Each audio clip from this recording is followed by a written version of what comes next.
യേശുവേ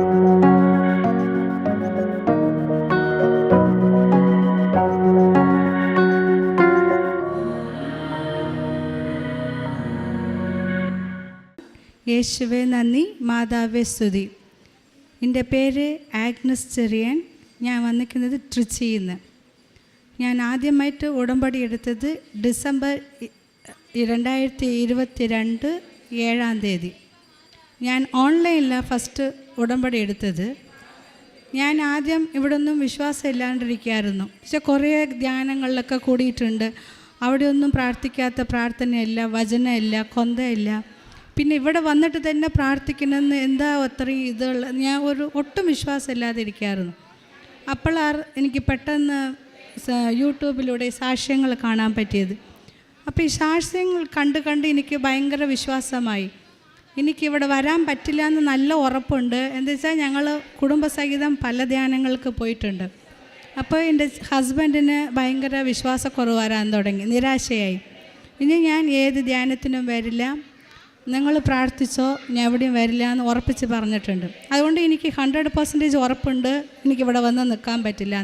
ഇവിടെ വന്ന് ഞാൻ നിൽക്കുന്നത് തന്നെ വലിയ മിറാക്കിൾ തന്നെ. അപ്പോൾ ഡിസംബർ 2022 7-ാം തീയതി ഞാൻ ഓൺലൈനിൽ എനിക്ക് ഉടമ്പടി എടുക്കാൻ തോന്നി. എടുത്തപ്പോൾ എൻ്റെ മോളാണ് ഉടമ്പടി കാര്യങ്ങൾ ടൈപ്പ് ചെയ്തത്. അപ്പോൾ ഫസ്റ്റ് ടൈപ്പ് ചെയ്ത് ഞാൻ മക്കളുടെ ജോലി ഇതൊക്കെ ടൈപ്പ് ചെയ്യാൻ പറഞ്ഞപ്പോൾ അവൾ ഹസ്ബൻഡിൻ്റെ ജോലിയുടെ കാര്യം ടൈപ്പ് ചെയ്തു. അവൾ പറഞ്ഞു, പപ്പായുടെ ജോലിയാണ് ഞാൻ ടൈപ്പ് ചെയ്തത്. ഞാൻ മോളെ നിങ്ങളുടെ ജോലിയല്ലേ ഞാൻ ടൈപ്പ് ചെയ്യാൻ പറഞ്ഞതെന്ന് പറഞ്ഞപ്പോൾ അല്ല, ഞാൻ അറിയാണ്ട് ഇങ്ങനെ ചെയ്തു എന്ന്.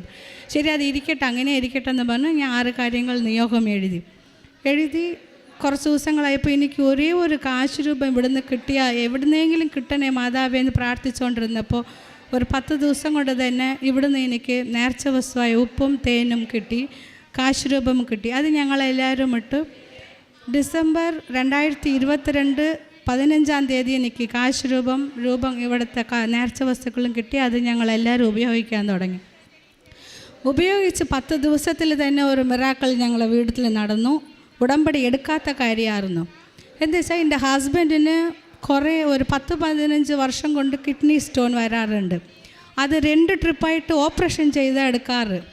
പിന്നെയും ഈ 2 കൊല്ലം മുമ്പും കിഡ്നി സ്റ്റോൺ വന്ന് ഭയങ്കര പെയിനായിരിക്കും. പെയിൻ വരുമ്പോൾ കുറഞ്ഞത് ഒരു 5-6 പെയിൻ കില്ലർ ഇഞ്ചക്ഷൻ ഇടും, പിന്നെ ട്രിപ്പ് ഇടും. അങ്ങനെ ഇട്ട് കുറേയൊക്കെ കഷ്ടപ്പെട്ട് അത് പുറത്തേക്ക് വന്നു ഇല്ലെങ്കിൽ ഇല്ല, അങ്ങനെയാണ് നടക്കാറ്. പിന്നെ ഒരു ട്രിപ്പ് ബീൻസ് അരച്ച് കുടിച്ചാൽ വരും എന്നൊക്കെ പറഞ്ഞ് അതും 1 മാസത്തോളം അരച്ച് കുടിച്ചൊക്കെ പിന്നെ ഒരു മാസം 1.5 മാസം കഴിഞ്ഞ് ഭയങ്കര പെയിനായെടുത്ത് ചെറിയ ഒരു സ്റ്റോൺ പുറത്തേക്ക് വന്നത്. ഈ 10 ദിവസം കൊണ്ട് നേർച്ച വസ്തു ഉപയോഗിക്കാൻ തുടങ്ങി. പെട്ടെന്ന് ഡിസംബർ 2022 30-ാം തീയതി ചേട്ടൻ പറഞ്ഞു, എനിക്ക് യൂറിനറി പെയിൻ, ഒരു ഇൻഫെക്ഷൻ വന്ന പോലെ പെയിൻ ഉണ്ടെന്ന് പറഞ്ഞു. ഞങ്ങൾ ശരി വെള്ളം കുടിക്കാണ്ടായിരിക്കും, ഇപ്പോഴെല്ലാം സ്റ്റോൺ വന്നത്, സ്റ്റോണൊന്നും കാണില്ല, വെള്ളം കുടിക്കേ എന്നൊക്കെ പറഞ്ഞുകൊണ്ടിരുന്നു. അപ്പോൾ ചേട്ടൻ പറഞ്ഞു, നാളെ ലീവ് എടുത്തിട്ട് ഞാൻ ബീൻസ് ഒന്നും കൂടി കുടിക്കാമെന്ന് പറഞ്ഞു. ശരി, ബീൻസ് ഒന്നും കൂടി കുടിക്കാമെന്ന് പറഞ്ഞപ്പോൾ ഞാൻ നല്ലതായിട്ട് പ്രാർത്ഥിച്ച് നേർച്ച വസ്തു അത് ഉപ്പും അതിലിട്ട്, മാതാവേ സ്റ്റോൺ ഉണ്ടെങ്കിൽ വന്നേക്കണേ, ഇനി ഇതുപോലെ സ്റ്റോൺ വരരുതെന്ന് വെച്ചാൽ കുറേ ഒരു 5-6 ട്രിപ്പ് സ്റ്റോൺ വന്നിട്ടുണ്ട് ചേട്ടന് എന്ന് പറഞ്ഞാൽ അതിട്ടു. ആളിത് കുടിച്ച് ഒരു കാലത്ത് 7 മണിക്ക് കുടിച്ചു. 10 മണിക്കൊക്കെ ആൾ യൂറിന് പോയി. യൂറിൻ പെയിൻ ചെറുതായിട്ട് എന്താ പറയുക, ഉറുമ്പ് കടിക്കുന്ന പോലെയാണ് തോന്നിയത്. പെട്ടെന്ന് ഒരു 5 mm സൈസിനുള്ള ഒരു സ്റ്റോൺ പുറത്തേക്ക് വന്നു. അത് ഭയങ്കര മിറാക്കിളായിരുന്നു. ചേട്ടന് ഇത്രയും കാലം സ്റ്റോൺ എന്താ വെച്ചാൽ പെയിൻ കില്ലർ ഒരു 10 ഇഞ്ചക്ഷനെങ്കിലും ഇടാതെ അത് പുറത്തേക്ക് വരില്ല. അപ്പോൾ അത് ആദ്യമായിട്ട് അത് വന്നപ്പോൾ ചേട്ടന് ഭയങ്കര വിശ്വാസമായി. യേശുവേ നന്ദി. അപ്പോൾ ചേട്ടൻ പറഞ്ഞു, ഇത് ശരിക്കും മാതാവിൻ്റെ ഇടപെടൽ തന്നെയാണെന്ന് പറഞ്ഞ ആൾ പിറ്റേ ദിവസം തൊട്ട് 2023 ജനുവരി 1-ാം തീയതി ആൾ പ്രാർത്ഥിക്കാൻ തുടങ്ങി. ഞങ്ങളുടെ വീട്ടിലെല്ലാവർക്കും അത് വലിയ മിറാക്കിളായിരുന്നു. എന്ന് വെച്ചാൽ 2 കൊല്ലം കൊണ്ട് ആൾ പ്രാർത്ഥനയിൽ നിന്ന് പിന്മാറി നിൽക്കുന്ന ഒരു ചേട്ടന് ഇങ്ങനെ വിശ്വാസം വന്നു. എല്ലാവർക്കും ഫസ്റ്റ് അതൊരു സന്തോഷമായി. അതിൻ്റെ ഇടയ്ക്ക് ചേട്ടൻ്റെ സ്കൂൾ ഗവൺമെൻറ് മാനേജ്മെൻറ്റ് സ്റ്റാഫിൽ 24 years സർവീസ് കഴിഞ്ഞു. അങ്ങനെ ഇരിക്കുമ്പോൾ അവിടുത്തെ കറസ്പോണ്ടൻഷിപ്പ് 2 ലീഡർമാരാണ്, ഒരെണ്ണം ജൂനിയേഴ്സ്, ഒരെണ്ണം സീനിയേഴ്സ് കുറേ കാലങ്ങളുണ്ട് അവരായിരുന്നു അവിടുത്തെ ഭരണം നടത്തിക്കൊണ്ടിരുന്നത്. അപ്പോൾ ഓരോ 5 yearsനും എലക്ഷൻ നടക്കും. എലക്ഷൻ നടക്കുമ്പോൾ ഈ ഒരു 10 ഇയേഴ്സായിട്ട് സീനിയേഴ്സ് കറസ്പോണ്ടൻഷിപ്പ് അതിൻ്റെ എടുത്ത് നടത്താൻ തുടങ്ങി. അപ്പോൾ ഈ സീനിയർ ലീഡറിൻ്റെ കൂടെ എൻ്റെ ചേട്ടൻ സപ്പോർട്ട് ചെയ്ത് അവർക്ക് സഹായങ്ങളൊക്കെ ചെയ്തുകൊണ്ടിരിക്കുകയായിരുന്നു. ഇത് സീനിയർ ഗ്രൂപ്പിൽ ഇഷ്ടമായില്ല. അതുകൊണ്ട് ഇപ്രാവശ്യം ജനുവരിയിൽ 2023 15-ാം തീയതി ഇലക്ഷനാണെന്ന് പറഞ്ഞു. അപ്പോൾ ഒരു സൂചന കിട്ടി ചേട്ടനെ, ഇപ്രാവശ്യം ഇലക്ഷനിൽ സീനിയർ ലീഡർമാരാണ് വരാൻ പോണേ, ജൂനിയർ ലീഡർമാർ തോൽക്കുമെന്ന് ഒരു സൂചന കിട്ടി. അത് ഞങ്ങൾ അത്രയും കാര്യമാക്കിയില്ല. എൻ്റെ അടുത്ത് പറഞ്ഞു, ഇത്രയും ഇതായിട്ട് ചിലപ്പോൾ ഇലക്ഷൻ മാറും, നമുക്ക് ജോലിക്ക് എന്തെങ്കിലും പ്രശ്നം കാണും. അപ്പം ഞാൻ പറഞ്ഞു, നമുക്ക് 25 ഇയേഴ്സ് ഓൾറെഡി കഴിഞ്ഞില്ലേ, VRS മേടിച്ചാൽ നമുക്ക് പെൻഷൻ കിട്ടും, ബെനിഫിറ്റ് കിട്ടും, PF ഒക്കെ കിട്ടും, നമ്മൾ ഇനി എങ്ങനെയെങ്കിലും ജീവിച്ച് പോകാമെന്നൊക്കെ പറഞ്ഞ് ഞങ്ങൾ അങ്ങനെ ഇരുന്നു. പെട്ടെന്ന് ആൾക്ക് ഒരു ഫോൺ വന്നു, നീ അത്രയും ഫ്രീ ആയിട്ടിരിക്കണ്ട, നിനക്ക് അവർ വരാൻ 90% ചാൻസസ് ഉണ്ട്, വന്നു കഴിഞ്ഞാൽ ഫസ്റ്റ് ഓഫ് ആൾ നിന്നെ ആദ്യം ടെർമിനേറ്റ് ചെയ്യാൻ പോണേന്ന് പറഞ്ഞു. ചേട്ടാ ഇത് എൻ്റെ അടുത്ത് പറഞ്ഞില്ല, പറഞ്ഞാൽ ഞങ്ങളൊക്കെ പേടിക്കുമെന്ന് പറഞ്ഞ് പറയാണ്ടിരിക്കുക. എന്താ വെച്ചാൽ ടെർമിനേറ്റ് ചെയ്തെങ്കിൽ നിനക്ക് PF കിട്ടില്ല, പെൻഷൻ കിട്ടില്ല, എതും കിട്ടില്ല എന്ന് പറഞ്ഞു. ആൾക്ക് പേടിയായി. 3 മക്കളുണ്ട്, ഞങ്ങൾ വാടക വീട്ടിൽ അവിടെ കഴിയുന്ന, ഞങ്ങളുടെ മക്കൾ എല്ലാവരും ഒന്നുമില്ലാതെ ആയിപ്പോവില്ല ദൈവമേ, ആൾ പ്രാർത്ഥിക്കാൻ തുടങ്ങി. ആൾ എൻ്റെ അടുത്തും പറഞ്ഞില്ല. ആൾറെഡി ഞാൻ കുറച്ചൊക്കെ പ്രാർത്ഥിക്കുന്നത് കൊണ്ട് കുറേ സ്വപ്നങ്ങൾ ദൈവമാതാവ് കാണിച്ചു തരാൻ തുടങ്ങി. ആ സ്വപ്നങ്ങളൊക്കെ നടക്കാനും തുടങ്ങി. ഞാൻ എന്തെങ്കിലും സ്വപ്നം കണ്ട് വീട്ടിൽ പറഞ്ഞെങ്കിൽ ആൾക്ക് പേടിയാണ്. നല്ല സ്വപ്നമാണെങ്കിൽ നടക്കും, ഇതുപോലെ വേണ്ടാത്ത സ്വപ്നങ്ങൾ കണ്ടൊക്കെ പേടിയായിരുന്നു. അപ്പോൾ ഞാൻ സ്വപ്നം കണ്ടു, സീനിയർ ലീഡർമാർ ജയിച്ചിട്ട് ഞങ്ങൾ എന്നെ വല്ലാത്ത ബുദ്ധിമുട്ടുണ്ട്. അത് ചേട്ടനെ മാത്രമല്ല ഇന്നെയും അവർ വല്ലാത്ത ബുദ്ധിമുട്ടുന്ന പോലെ സ്വപ്നം കണ്ടപ്പോൾ എനിക്ക് അന്നത്തെ ദിവസം ഏറ്റവും ഞാൻ ചോദിച്ചു, എലക്ഷൻ കഴിഞ്ഞ അവിടുത്തെ എന്തിനാന്ന് ചോദിച്ചു. അപ്പോൾ ഞാൻ പറഞ്ഞു, ഇതുപോലെ സ്വപ്നം കണ്ടു, ഞാൻ മാതാവ് കാണിച്ചു തന്നു, അവർ ജയിക്കുന്ന പോലെ നമ്മളെ വല്ലാതെ ബുദ്ധിമുട്ടിക്കുന്ന പോലെ സ്വപ്നം കണ്ടു. നീ എന്തെങ്കിലും സ്വപ്നമൊക്കെ കണ്ടു വെക്കരുത്, ഇങ്ങനെയൊക്കെ കണ്ടെങ്കിൽ എനിക്ക് പേടിയാൽ മതി, സ്വപ്നമൊക്കെ നിർത്തുന്നു പറഞ്ഞാൽ ആൾ പേടിച്ച് സ്കൂളിലേക്ക് പോയി. എനിക്ക് അന്ന് മുഴുവനും ഈ സ്വപ്നത്തിൻ്റെ ഇത് മൈൻഡിൽ വന്നപ്പോൾ എനിക്കതിൻ്റെ സീരിയസ്നെസ് അറിഞ്ഞു. അതുവരെ ഞാൻ അത്രയും സീരിയസ്നെസ് അറിഞ്ഞില്ല. ദൈവമേ, VRS പോലും മേടിക്കാൻ പറ്റാതെ നമുക്കൊന്നും കിട്ടാതെ ബ്ലോക്ക് ചെയ്യുമല്ലോ, നമുക്ക് ഇത്രയും ജീവിതം മുന്നോട്ട് പോകണമല്ലോ എന്ന് പറഞ്ഞു വല്ലാത്ത പേടിയായി. ശരിക്കും ഞാൻ പ്രാർത്ഥിക്കാൻ തുടങ്ങി. അപ്പോഴാണ് ഞാൻ ഓൺലൈനിൽ ഫസ്റ്റ് ഞാൻ ഉടമ്പടി എടുത്തപ്പോൾ മോള് പപ്പാര ജോലിക്ക് വേണ്ടി നിട്ടത് എനിക്ക് ഓർമ്മ വന്നു. അപ്പോൾ മാതാവ് മുന്നേ തന്നെ നമ്മളെ അറിയിച്ച് ഉടമ്പടി പപ്പായുടെ ജോലിക്ക് വേണ്ടി എടുക്കാൻ വെച്ചു. അപ്പോൾ ആൾക്ക് ഒരു ഇത് വന്നു, ശരി എന്തായാലും ഇവിടെ വന്നാൽ ഉടമ്പടി എടുത്താൽ ഈ ഇലക്ഷനിൽ നമ്മൾ മാറ്റാൻ മാതാവിന് കഴിയുമെന്ന് പറഞ്ഞ് ആൾക്കൊരു വിശ്വാസം വന്നു. അപ്പോൾ ഞാൻ പറഞ്ഞു, എന്തായാലും ജനുവരി 15 ഇലക്ഷൻ, അതിന് മുന്നേ തന്നെ നമുക്ക് ഇവിടെ കൃപാസനം വരണമെന്ന് പറഞ്ഞപ്പോൾ ചേട്ടൻ ഒന്നും പറഞ്ഞില്ല, എനിക്ക് വരാൻ പറ്റില്ല, നീയും മക്കളും പോ. ഉടനെ ഓൺലൈനിൽ ട്രെയിൻ ടിക്കറ്റ് ബുക്ക് ചെയ്തു. ഞങ്ങൾ 6 പേർക്ക് ട്രെയിൻ ബുക്ക് ചെയ്തു. അത് വല്ലാത്ത മിറാക്കിൾ തന്നെയായിരുന്നു. ബുക്ക് ചെയ്ത് ഞങ്ങൾ റെയിൽവേ സ്റ്റേഷനിൽ വന്ന് നിൽക്കുന്നു. ഒത്തിരി കുറച്ച് മുന്നിൽ അതിന് ട്രെയിൻ വന്നു, ഞങ്ങൾ അറിഞ്ഞില്ല. ഇത്രയും കാലം ഞങ്ങളവിടെ ട്രിച്ചിൽ ജീവിച്ചിട്ട് ആദ്യമായിട്ട് 6 പേർക്ക് ട്രെയിൻ തക്കലിൽ ബുക്ക് ചെയ്തിട്ട് മുന്നിൽ തന്നെ കണ്ണിൻ്റെ മുന്നിൽ തന്നെ ഞങ്ങൾ ട്രെയിൻ മിസ് ചെയ്തു. അതെന്താ പറയാനാ, ഞങ്ങളുടെ കണ്ണും ചെവിടും ആരും അടച്ച പോലെ തോന്നി. അപ്പം തന്നെ ഞങ്ങൾക്ക് തോന്നി ഇത് തടസ്സം തന്നെയല്ലോ, തടസ്സം വരുമ്പോൾ അനുഗ്രഹം കൂടുതൽ തന്നെ കിട്ടും എന്ന് ഞങ്ങൾക്ക് നല്ല ഉറപ്പായിരുന്നു. അപ്പോൾ ചേട്ടൻ പുറത്തേക്ക് കാർ എടുത്തിട്ട് പോയിട്ടാളായിരുന്നു. അപ്പോൾ ഞങ്ങൾ വിളിച്ചു, ട്രെയിൻ ഞങ്ങളുടെ മിസ്സായി. ഉടനെ ചേട്ടൻ കാർ എടുത്തിട്ട് വന്നു. കാറിൽ ഫുൾ ടാങ്ക് പെട്രോൾ അടിച്ച് ഞങ്ങൾ പറഞ്ഞു, അടുത്ത സ്റ്റേഷനിൽ ഞങ്ങളെ കൊണ്ടുവന്ന് വിട്ടാൽ മതി, ഞങ്ങൾ വന്നോളാന്ന്.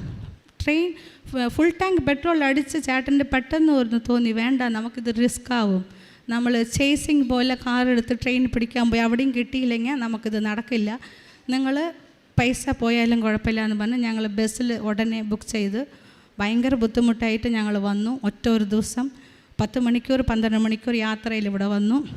ഉടമ്പടി എടുത്തു. 4 മണി കഴിഞ്ഞ് ഇവിടുന്ന് ഇറങ്ങി അന്ന് തന്നെ റിട്ടേൺ. പക്ഷേ എത്രയോ ധ്യാനം കൂടിയതിനെക്കാട്ടിൽ എനിക്ക് വല്ലാത്ത ഒരു സന്തോഷമായിരുന്നു ഇവിടുന്ന് ഉടമ്പടി എടുത്തിട്ട് പോയപ്പോൾ.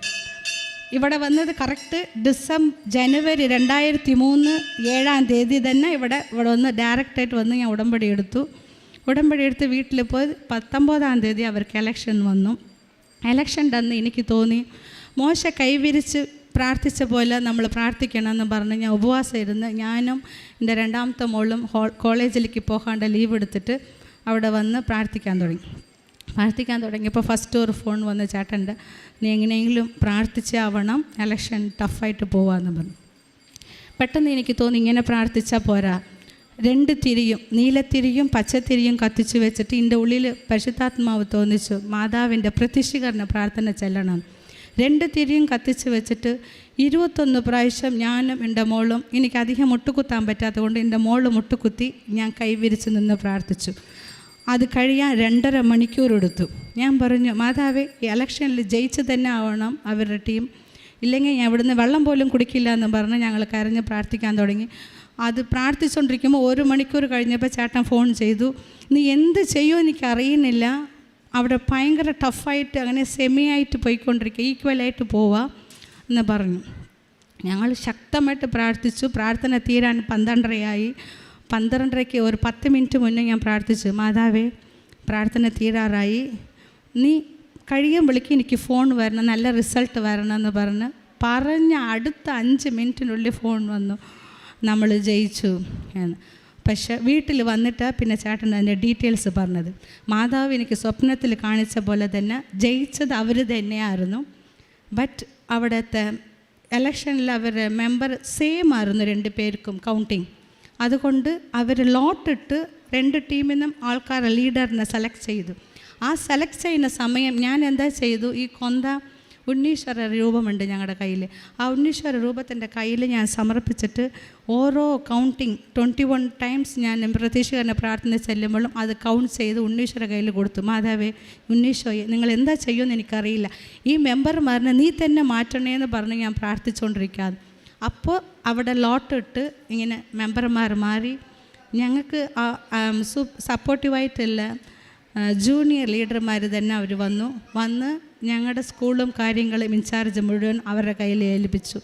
ദൈവം അത് വലിയ അനുഗ്രഹമായിരുന്നു. ഇല്ലെങ്കിൽ ഞങ്ങൾ ജോലിയും ഇല്ലാതെ ഒന്നുമില്ലാതെ ഭയങ്കര ബുദ്ധിമുട്ട്, അത് വിചാരിക്കാൻ പോലും പറ്റില്ലായിരുന്നു. ദൈവം മാതാവ് അവിടെ ഇടപെട്ടത് തന്നെയാണ്. മൂന്നാമത്തെ കാര്യം, ഉടമ്പടിയിൽ വയ്ക്കാത്ത ഒരു കാര്യം, എൻ്റെ വായിൽ മൗത്ത് അൾസർ വന്നിട്ട് ഒരു 10-15 ദിവസമായിട്ട് ഞാൻ ബുദ്ധിമുട്ടിക്കൊണ്ടിരിക്കും. എന്ത് ചെയ്തിട്ടും കുറഞ്ഞിട്ടില്ല. എനിക്ക് ദേഷ്യം വന്നിട്ട് മാതാവിൻ്റെ ഒപ്പെടുത്ത്, മാതാവേ എനിക്ക് എന്താ ചെയ്യണമെന്നല്ല, വർത്തമാനം പറയാൻ വയ്യ, വായ തുറക്കാൻ വയ്യ, ഭയങ്കര വേദന എന്ന് പറഞ്ഞിട്ട് ആ പുണ്ണുള്ളടത്ത് ഇവിടുത്തെ നേർച്ച ദിവസമായി ഉപ്പ് വെച്ചു ഭയങ്കര നീറ്റിലായിരുന്നു. ഞാനത് ശ്രദ്ധിച്ചില്ല. 2 ദിവസം ആയപ്പോഴേക്കും വേദന എവിടെ പോയി എന്നറിയില്ല. അതുപോലെ തന്നെ 2 ട്രിപ്പും അൾസർ വന്നപ്പോഴും ഞാൻ അത് തന്നെ ചെയ്തു. പിന്നെ ഒരു ഇതെന്ന് വെച്ചാൽ എൻ്റെ മൂന്നാമത്തെ മോള് അവിടുത്തെ ഒരു വലിയ സ്കൂള് തന്നെയാണ്, അവിടെ 2000-2500 പിള്ളേർ പഠിക്കുന്ന വലിയ സ്കൂളാണ്. അവൾക്ക് വലിയ ആഗ്രഹമായിരുന്നു അവിടുത്തെ സ്കൂൾ ലീഡർ ആവണമെന്ന്. അപ്പോൾ അവൾ ഇവിടുത്തെ കാശ് രൂപമൊക്കെ പറഞ്ഞ് കേൾക്കുന്നുണ്ട്. അപ്പോൾ അവൾ പറഞ്ഞു, എൻ്റെ 1 തൊട്ടുള്ള ആഗ്രഹം മാമിച്ച് ഞാൻ അവിടെ ലീഡറാകണം. അതിന് ഇവളുടെ ക്ലാസ്സിൽ ഇവളുടെ 2 പേരിൽ ഇവളെ സെലക്ട് ചെയ്തു. ഇവരെല്ലാം സെലക്റ്റായ എല്ലാവരും സ്റ്റേജിൽ ഒരു സ്പീച്ച് റെഡിയാക്കണം. ആ സ്പീച്ച് പറയാൻ പോകുമ്പോൾ എനിക്ക് ഇവിടുത്തെ മാതാവിൻ്റെ കാശ് രൂപം എനിക്ക് വേണം, ഞാൻ സ്പീച്ച് പറയും, ഞാൻ അവിടെ ജയിക്കണമെന്ന് പറയും. ഞാൻ വിചാരിച്ചു ഈ കൊച്ചുമോൾക്ക് ഇത്രയും വിശ്വാസം എന്താണെന്ന് വിചാരിച്ചു. ഞങ്ങളത് കാര്യമാക്കിയില്ല, അത് കൊടുത്തു വിട്ടു. അവൾ സ്പീച്ച് പറഞ്ഞു.